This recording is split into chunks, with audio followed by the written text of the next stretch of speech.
Hi everybody, Father Peter here. Welcome to my weekly video log. It is the day after Ash Wednesday. It is Lent, and I want to invite you to think about how it is that you are going to do your Lent.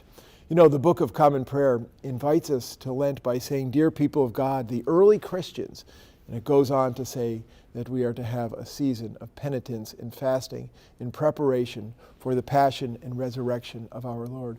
We know so much about this penitence and fasting. It's built into our understanding of Lent. But I want to offer you an alternative way to think about this. And this comes from Tom Shaw, the former head of a monastic community in Cambridge, Massachusetts, the former Bishop of Massachusetts. And Tom used to always teach that this alternative way to Lent was really what so many people needed. And it is this. During the 5th and 6th centuries, the people who led the holy communities of the Holy Land would take the whole of Lent and go into the desert. This was not a desert of desolation. During the springtime in the Holy Land, the desert is wonderful. The rainy season has come. There's flowing water. The plants are in bloom. There's plenty of food. For these holy people, it was not about fasting. It was really about restoration.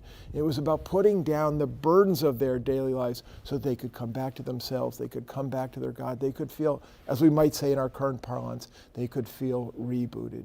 So now as you move into Lent, I ask that you ask the Lord, what sort of Lent do you need? Do you need one of penitence and fasting? Or do you really just not to be too hard on yourself? Do you really need to be comforted by your Lord? Do you need rest and relaxation so that when it comes time for Holy Week, you too can be ready to walk the way of the cross and also to walk the way of the resurrection? Bring this question to your Lord. And if you don't get a response right away, remember his teaching to ask and seek and knock. Keep asking, keep seeking, keep knocking, and I have no doubt you will find your way.